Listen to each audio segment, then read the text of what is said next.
Hello বন্ধুরা, সবাই কেমন আছো? আশা করছি সবাই খুব ভালো আছো আর আমিও খুব ভালো আছি। মোমেন্ট অফ দি লিপিকা চ্যানেলে তোমাদের আরও একবার স্বাগত জানাই। তো আজ আমি কোনো রান্নার ভিডিও নিয়ে আসিনি। আর আমার হাতে এটা কি তোমরা দেখতেই পাচ্ছ বা অনেকে বুঝতেই পেরেছো এতক্ষণে। এটা হলো রসুন, যেটা আমি আজ রান্নার কাজে নয় অন্য একটা রেমেডির কাজে ইউজ করব। তো প্রথমেই আমি রসুনের কোয়াগুলোকে ভালো করে থেঁতো করে নিয়েছি। দেখো তোমরা দেখতেই পাচ্ছ আমি রসুনটাকে বেটে নিইনি বা গ্রেটারে গ্রেটও করে নিইনি, হালকা করে শুধু একটু থেঁতো করে নিয়েছি। আর এখানে নিয়ে নিয়েছি সর্ষের তেল। তোমরা ঘানি থেকে যদি খাঁটি সর্ষের তেল আনতে পারো তো খুব ভালো হয়। আমার হাতের কাছে যেটা ছিল সেটা দিয়েই তোমাদের রেমেডিটা বানিয়ে দেখাচ্ছি।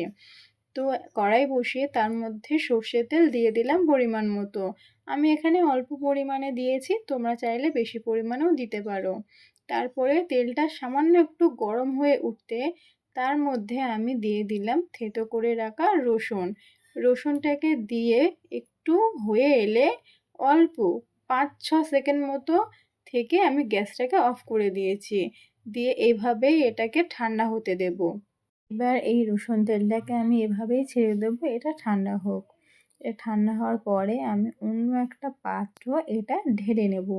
কাঁচের পাত্র হলে তো খুব ভালো হয়, তো আমার কাছে কাঁচের পাত্র ছিল না, সেই জন্য আমি একটা প্লাস্টিকের কৌটোতে এটা ঢেলেছি।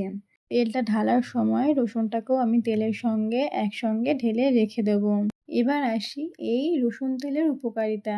বাচ্চাদের সর্দি কাশি হলে বুকে ও গলাতে এই রসুন তেল দিয়ে একটু হালকা হাতে মালিশ করুন। সর্দি কাশি থেকে বাচ্চারা উপশম পাবে। যাদের কোমরে ব্যথা, হাঁটুতে ব্যথা, পায়ে ব্যথা, এই রসুন তেল নিয়ে 10 থেকে 15 মিনিট মতো মালিশ করুন হালকা হাতে, যন্ত্রণা থেকে উপশম পাবেন। এমন অনেক বাচ্চারা আছে যাদের এই শীতে সর্দি কাশি সরতেই চায় না। এই রসুন তেল নিয়ে প্রতিদিন গলায়, বুকে একটু মালিশ করে দিন, দেখবেন সর্দি কাশি উধাও হয়ে গেছে। যাদের পায়ে ব্যথা, যেমন আমি আমার হাজব্যান্ডের পায়ে ব্যথা হলে এই রসুন তেল প্রতিদিন মালিশ করে দিই। আমার হাজব্যান্ড নিজে মুখে বলেছেন তিনি এই রসুন তেল থেকে খুবই উপশম পান। তো আমি আমার এক্সপিরিয়েন্স নিয়ে তোমাদের সঙ্গে এই রসুন তেলের রেমেডিটা শেয়ার করলাম।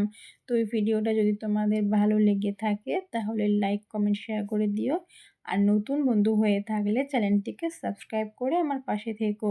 তোমরা ভালো থেকো, টাটা।